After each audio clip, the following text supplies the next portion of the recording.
With a new year comes new laws that are taking effect. And you know, California already has some of the craziest laws in the country, but I've got 5 new ones for 2024 that are taking effect that will absolutely blow your mind coming up next.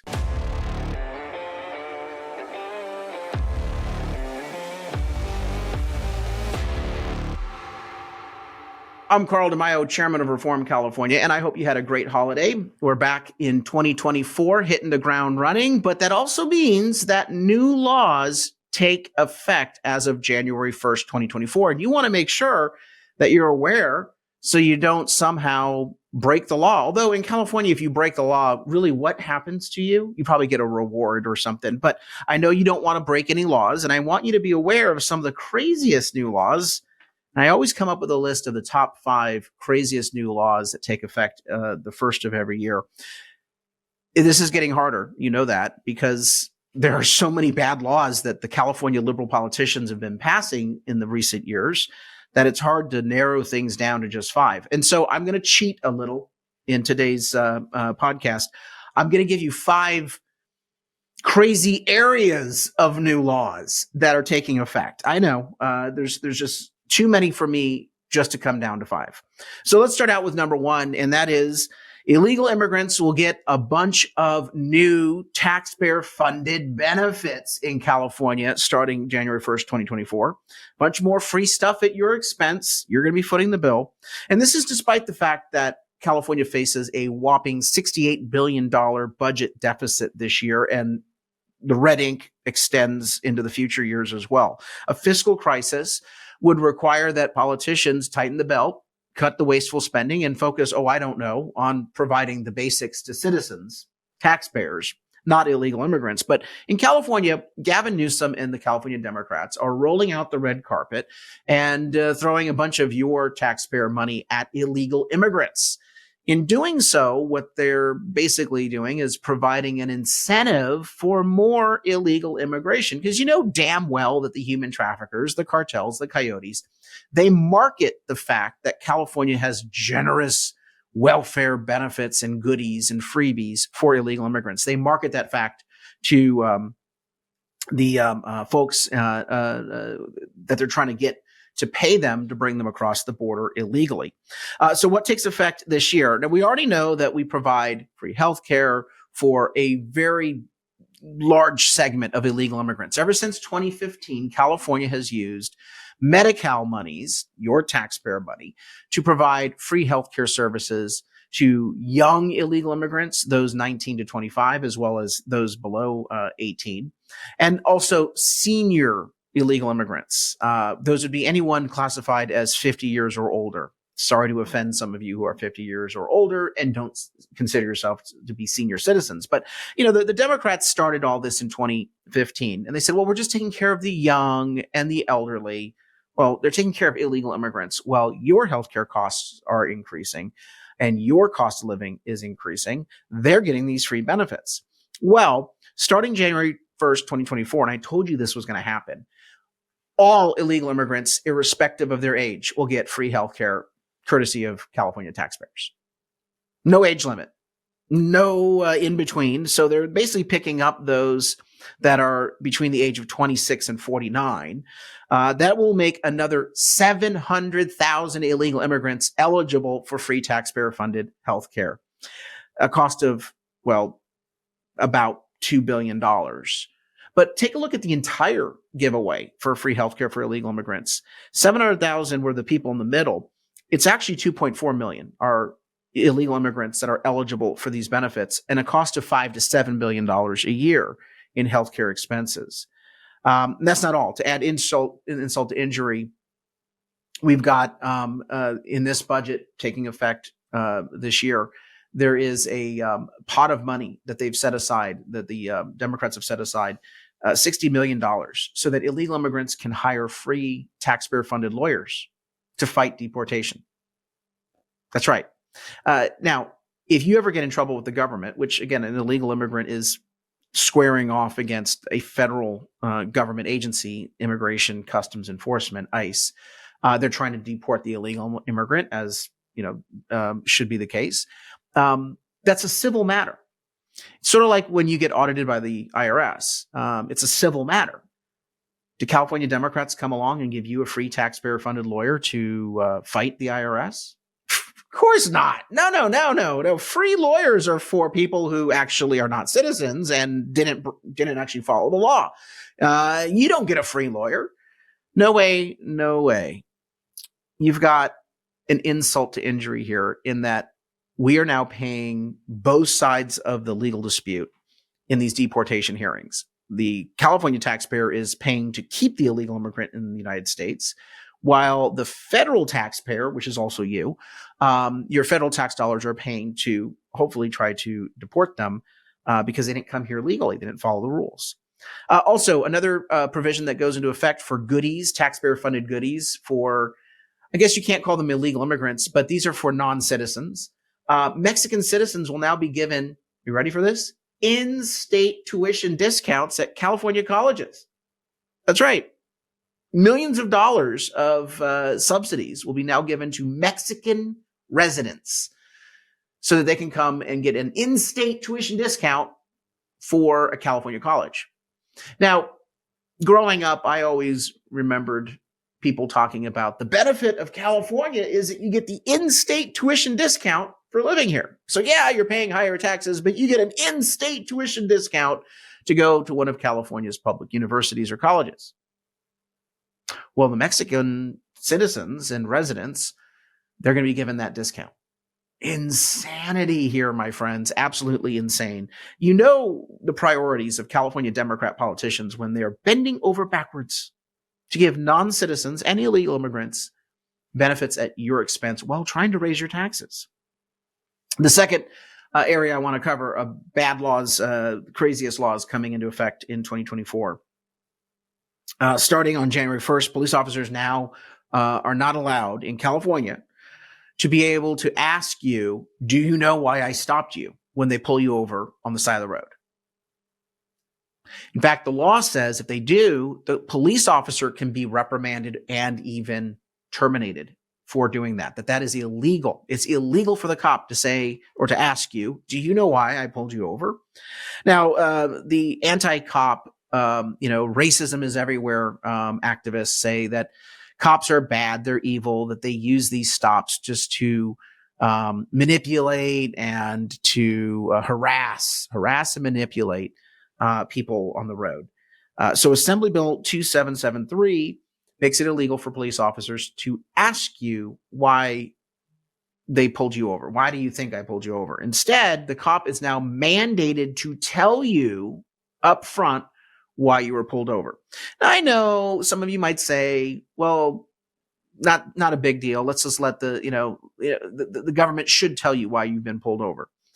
Look, traffic stops are already pretty tense situations as it is. There's a lot of use of force incidents that start at a traffic stop. A police officer doesn't know what they're dealing with. And yes, there are a lot of traffic stops that do result in an officer finding that someone has a record or is wanted or has done something else other than just a traffic violation. Why are we complicating an already stressful and tense situation with this feel-good mandate that is only designed to try to get cops in trouble? You get a lot of people who are belligerent towards cops during these stops. It makes the situation much worse, and it can sometimes get out of control. Assembly Bill 2773 makes the situation worse. Coming in at number 3, creating a more toxic environment for businesses in California. You'd think that there's no other way. Nothing more could be done to businesses. They're already fleeing with regulations and mandates and crazy laws. Well, yep, California Democrats have topped themselves this year. Coming into effect January 1st, 2024 is SB 497. It changes the burden of proof on allegations of worker retaliation. So if a business decides to terminate someone, someone can say, well, you're terminating me because I'm a whistleblower, or I complained about your policies and procedures. I've been retaliated against. Well, every bad apple pretty much says something like that. It's never their fault, by the way. Never their fault. SB 497 changes the burden of proof. instead of the accuser having to prove I've been retaliated against, the state employment agency will automatically believe and assume the allegation to be true. The business must now prove that they did not retaliate against the bad employee. I mean, talk about making it just absolutely unattractive to create jobs in California. Thanks, Democrat politicians. You're just going to continue just to destroy our economy. Let me talk about SB 363.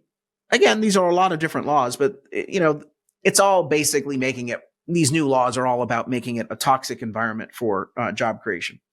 SB 363 limits the use of arbitration to resolve disputes between employees and employers. Again, why would you want to get rid of arbitration?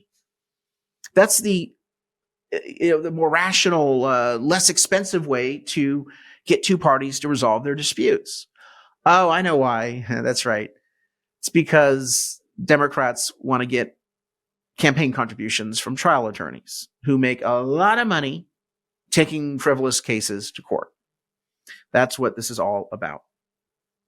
Another bill, AB 594, January 1st, will allow city attorneys to use taxpayer-funded lawyers to do the dirty work of labor union bosses in shaking down businesses, to target small businesses, to do various enforcement actions. Senate Bill 731 requires employers to provide employees who are working from home a 30-day grace period when they change the policy for remote work. So now employers can't say, hey, we've decided to bring everyone back to the office. There's been a surge of work that we have to get done. We think we're going to be more efficient this way. Remote working is a privilege. It should be seen as an added benefit, an occasional thing. Now we're all going to be actually doing our jobs again, coming into the workplace. Nope, not in California. You can't do that. Employers will now have to give 30 days notice and grace period for every employee. And they must make reasonable accommodation for people who claim a disability would require that they work from home. Just insane. Coming in at number 4, parents' rights being taken away. A number of laws are going into effect January 1st. AB 1078 would prohibit school districts from listening to parents on curriculum. If the school district, the school board changes the curriculum, the books, the materials, then they will be penalized by the state of California, that they don't have the authority. The school board no longer has the authority to listen to parents, even though in the Ed Code, it says that parents have a right to have input into curriculum. Newsom, always talks about, California has a requirement in the Ed Code to listen to parents and their input on curriculum. Well, you gaslighting SOB, you know darn well that you're not allowing any changes in the curriculum. So the listening session is irrelevant. That's what AB 1078 does. And it goes into effect January 1st. AB 665 makes it easier for children to be taken out of their home. Under current social worker laws, child protective services, we have laws like other states that says, these laws say that a licensed therapist, a licensed social worker, a licensed counselor can make a determination of imminent harm to a child and therefore remove a child from a home. What happens with AB 665 is truly frightening because it changes the standard. It no longer requires a licensed therapist. It actually allows an intern or a trainee to make the determination. It actually says that in the legislation, by the way, intern/trainee. And it says that you no longer have to show imminent harm to the child. It could just be that, I've decided this child is old enough to live on their own. I'm taking them out of the home. That is frightening. California is the most anti-parent state in the nation. It is truly frightening. A new law also mandates that foster parents would have to agree up front in order to be accepted into the foster parent system. Now, mind you, what do they have to agree to? Let me cover that real quick. The foster parent has to agree that they will support the gender bending therapy and sex change operation of a child if the child so desires. you have to say that you're willing to do this right up front. If you don't say this up front, then you're not able to be a foster parent. This is insanity. Frankly, if anyone says, yeah, sight unseen, if my child says they want gender bending therapy at age 12, 13, 14, whatever, before age of consent, sure, I'm going to approve it as the foster parent. Yeah, we're going to weed you out of the system because that's not a good idea. No, now you have to affirm. In other words, we want bad parents. We want parents pushing bizarre agendas or agreeing to push a bizarre agenda. So this takes the foster parent pool and eliminates the good parents, leaving us with the weird ones. And I will tell you right now, the only people that are going to be hurt by this are the kids. We have a shortage of foster parents in the state of California, like many of the states in this country. And this new requirement that went into effect January 1st, absolutely insane, and it hurts kids. Finally, the fifth craziest law goes into effect January 1st, SB 2. It limits our Second Amendment rights by prohibiting concealed carry. This is an illegal law. This is an unconstitutional law. In fact, a lower court said, no, the state of California should not be able to enforce this because the Supreme Court has already clearly ruled that we have Second Amendment rights to concealed carry. They've been very clear at the Supreme Court that laws like SB 2 limiting concealed carry rights are completely illegal, completely an abuse of power, unconstitutional, depriving us of our freedoms. It's crystal clear, but the law is going to go into effect nonetheless because liberal judges in California have said, well, until we can get to the Supreme Court and get another ruling on concealed carry rules, we're going to go ahead and infringe on your freedoms nonetheless, making you less secure. Those are just some of the crazy laws that are going into effect in California with the new year. If you're sick and tired of laws like this getting passed and imposed on you, join the fight at Reform California to do something about it. We are recruiting candidates up and down the state of California for the state legislature, for local government, for all sorts of offices, so that we can shake up the political system, that we can change the politics in California. And we are moving the needle. It may not seem like that because so many people are fleeing the state. People are voting with their feet and leaving, but rather than staying and voting with their ballots. But we are winning seats because people are waking up and realizing that things are not going in the right direction in California. This is our year of a turning point. But we're going to need everyone on board in this fight at Reform California to do that. So go online to reformcalifornia.org, chip in a contribution, share this video so more people know about the crazy laws, and of course, subscribe to this channel and smash that notification button so you can stay informed on the latest news in California politics. Until next time, make sure you know what crazy laws are on the books. Don't run afoul of them. And, of course, join the fight at reformcalifornia.org, reformcalifornia.org. We'll see you next time. Carl DeMaio, chairman of Reform California. Help us break through the censorship of the liberal media. Like this video, subscribe to this channel, and smash that notification button so you can stay up to date on all the developments in California news and politics. Also, please visit the website, reformcalifornia.org, for ongoing news coverage and to join one of our campaigns in the fight to take back our state. If you can, please sign up as a volunteer or chip in a contribution. This episode of Reform California with Carl DeMaio, paid for by Carl DeMaio for State Assembly 2024.